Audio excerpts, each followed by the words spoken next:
mga kalingap, welcome back to my YouTube channel. Magandang araw po sa lahat sa amang dako kayo ng mundo naroon ngayon. At ito nga guys, no, panibagong reaksyon, panibagong araw po tayo mga kalingap.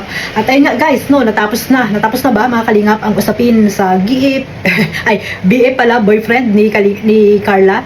Tapos na ba mga kalingap? At ayun nga no, dahil nga si Carla ang na-issue, ngayon naman po ay si Kalingap Jomar. Ayan no mga kalingap, si Kalingap Jomar na naman po ang nakikita kong may mga nagko-comment at ginagamit pa po yung pangalan ng dating sponsor po nila na si Lia Kalika mga kalingap no. Yan po ay dating sponsor po ng Jomcar na talaga namang grabe din po yung naibigay na tulong po, lalo na po kay Carla Bells mga kalingap. At ayun nga, ay napapag-usapan po ang mga comment no na isa ito sa mga hindi rin ako naniniwala na si Lia Kalika nga po yon yung nagsabi na kaya nga daw po umuwi si Kalingap Jomar sa Naga ay dahil nga taga doon po ang girlfriend mga kalingap no. Dito ko po mga patunayan na dami account po yon, ginagamit lang po yung pangalan po nung Lia Kalika mga kalingap no, kasi alam naman natin na yung si Lia ay tahimik lang din po yan, di ba mga kalingap.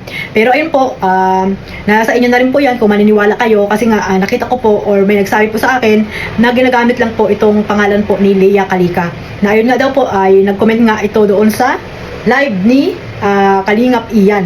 No, nag-comment po ito sa live ni Kalingap Ian, yung si Lia Kalika mga kalingap, at ito yung kanyang comment. Hanapin natin mga kalingap yung comment ni Lia Kalika doon sa live ni Kalingap Ian. Ayan po oh. Yan. Ito po oh, ang comment ni Lia Kalika. Iba po yung kanyang iba yung kanyang profile. Dito sa profile niya dati na yan po, yung birthday po ni Carla, no? Yan po yung profile niya, yan, ni Lia Kalika. Tapos ito yung profile niya ngayon, mga kalingap. Yan yung profile niya ngayon, yung sa baba. Yan, ito po, yung sa baba na yan, yung profile ni Lia Kalika. So, ibig sabihin, ginagamit lang po yung kanyang pangalan, no? Pero hindi natin sure, di ba mga kalingap? Kasi nga, hindi na natin siya nakikita ngayon, so bigla na lang siyang lumitaw. Tapos ito pa yung comment niya na parang tag dito, nagtatanong siya about doon sa issue po na girlfriend ni Jomar mga kalingap. Ayan po, ang sabi niya, totoo ba ang issue sa Jomcar na sinasabi ni Arjin? May boyfriend ba si Carla at may girlfriend si Jomar? Tapos nag-comment pa siya mga kalingap na hindi daw nakapunta si Jomar, no?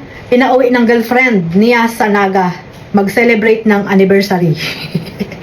Sana all, no? May anniversary.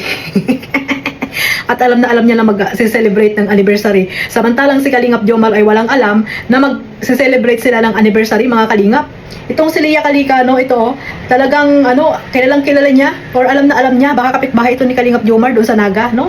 Or kapitbahay ng girlfriend ni Jomar doon sa Naga, kasi alam na alam niya ay mga kalingap, no, alam na alam niya na kaya nga daw po umuwi itong si Kalingap Jomar sa Naga ay dahil mag-celebrate daw po ng anniversary. Oh, tama yung sinabi ko mga kalingap no kahapon sa live ko. Ngayon si Carla ang issue, bukas si Kalingap Jomar naman. So ito po mga kalingap oh. 'Di ba? So ginagamit pa yung pangalan ni Lia Kalika. Yan, kawawa naman si Lia Kalika, walang kaalam-alam na nahimik, pero may mga dami account na gumagamit sa kanyang pangalan. Pero ayan nga po, sabi ko nga ay hindi rin po tayo sure kasi nga hindi naman natin siya kilala, no, itong si Lia Kalika mga kalingap, no, kung siya ba ito or ginagamit lang po ang kanyang pangalan, no? Ginagamit po bilang isang dami account po mga kalingap. So ito mga kalingap, meron ditong live si Kalingap Jomar, panoorin natin, pakinggan, no? Yung live ni Kalingap Jomar, ito po oh. Yung about nga po doon sa girlfriend. Yan, girlfriend issue na naman po ni Kalingap Jomar na hindi matapos-tapos. Ayan, no, pambihira talaga ang Jomcar. Talagang gusto nila talagang sirain, wasakin ang Jomcar. Sa bagay, noon pa man, di ba? Pero nanatiling matatag po ang Jomcar, no? Noon pa man gusto na nilang sirain ang Jomcar, pero nanatili pa rin pong matatag ang Jomcar mga kalingap. Ito mga kalingap, pakinggan natin itong live na ito ni Kalingap Jomar.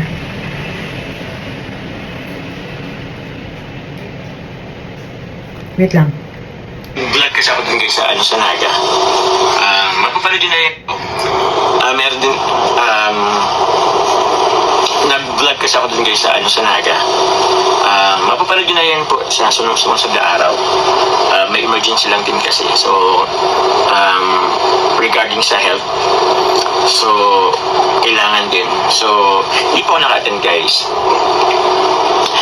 So yun mga kalingap, hindi po naka-attend si Kalingap Jomar at si Carla noong binyag or birthday po ni yung anak po ni Kalingap Ian.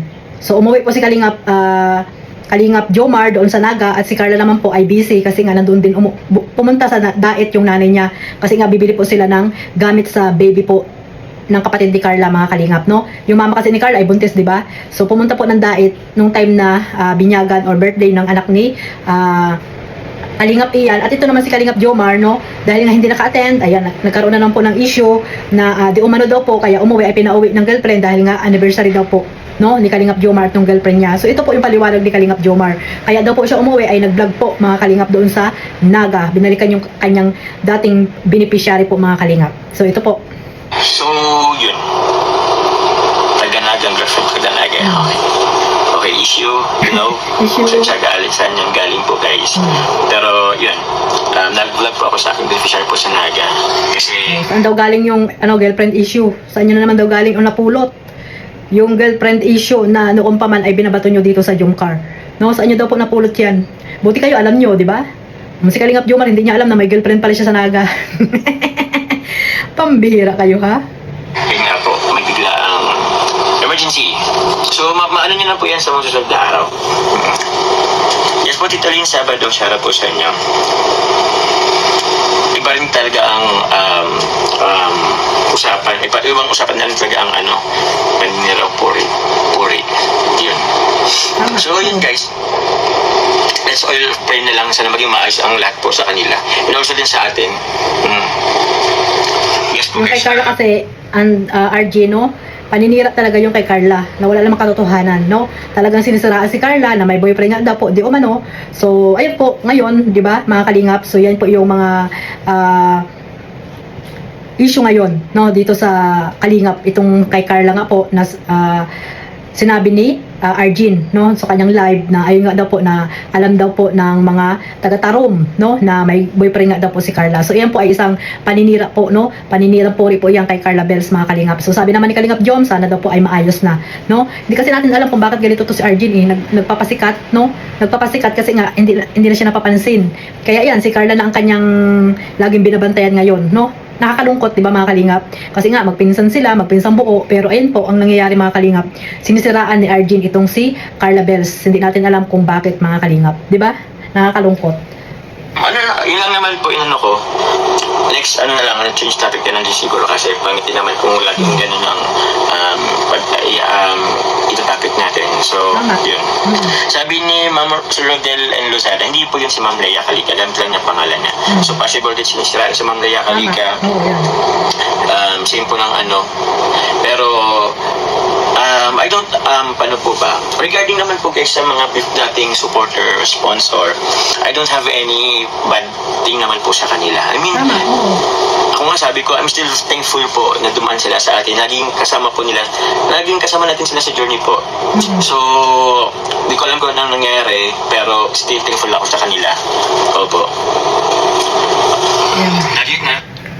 Siyempre, naging naging party sila ng journey ng Jomcar, naging sila sponsor, di ba? Kaya wala pong masasabi dyan si Kalingap Jomar. So ayun nga, sabi ko nga, si Leia Calica, baka ginagamit lang ang kanyang pangalan, no? Gumagawa ng dami account at yung pangalan ni Leia Calica, hindi natin alam kung bakit naisip na Leia Calica yung ginamit ng may-ari ng account na yan, mga kalingap. Yun ang hindi natin alam, no? Bakit sa dinami-dami ng pangalan, bakit Leia Calica pa yung ginamit niyang pangalan, di ba? So, aywan ko lang po, mga kalingap, hindi natin alam. Tulungan nila yung beneficiary ko, di ba? So, yun lang naman yun. Hindi man makulit at lang sa manulog, guys. And may kanya-kanyang po yung supporter or sponsor. Pag-choose nila kung Tama. ayaw na nilang sumuport sa akin, okay lang naman, walang problema. Ako, thankful lang din naman ako sa Tama, hindi naman natin sila mauutusan kung patuloy silang sumuporta sa Jomcar, di ba? Basta ang sabi ko nga ay kung ayaw na nila suportahan ang Jomcar ay umalis ng maayos, di ba? At kalimutan na ang Jomcar, wag nang siraan kung kani-kanino, di ba? Magko-comment ng paninira laban sa Jomcar at sa Kalingap, di ba? Kung talagang gusto niyo ng tahimik na buhay ay tumahimik din kayo, di ba? Kung ayaw niyo na nga sumuporta, ano bang magagawa, di ba nga, mga Kalingap? Wala naman magagawa ang Jomcar or ng Kalingap kung ayaw na nila sumuporta.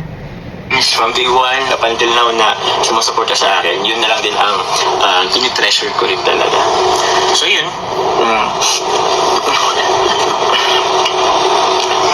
Ma'am Len? So ayun lang po, mga kalingap, no. Narinig nyo naman po na walang katotohanan, no. Yung girlfriend issue na yan, no. Walang katotohanan na mismo sa ni Kalingap Jomar na hindi niya nga alam kung anong girlfriend ba yung sinasabi nila, di ba? So Ngayon po, ang Jumcar ay talagang gusto nilang siraan. Yun lang po yun, gusto nilang paghiwalayin ang Jumcar ng mga basher na wala magawa sa buhay. So, pero hanggang dyan na lang po sila, no? Hindi nila matitibag or mapapaghiwalay po ang Jumcar dahil alam natin na matatag po ang Jumcar at marami pong sumusuporta at nagtitiwala pa rin po sa Jumcar hanggang ngayon mga kalingap. So, ayun lang po, no? Ang aking masasabi po dito at doon din po sa dami account na ginagamit po kay Lia Kalika. Hindi po natin alam kung ginagamit lang yung pangalan niya, kung bakit nga ba ginagamit yung pangalan niya bilang dami account, di ba? Hindi rin natin po alam mga kalingap kung sino yung gumagamit na yun ng pangalan niya. So, ayun lang po. Maraming salamat po sa walang sawang pagsuporta. God bless us all. Mabuhay po ang Team Kalingap. Bye-bye.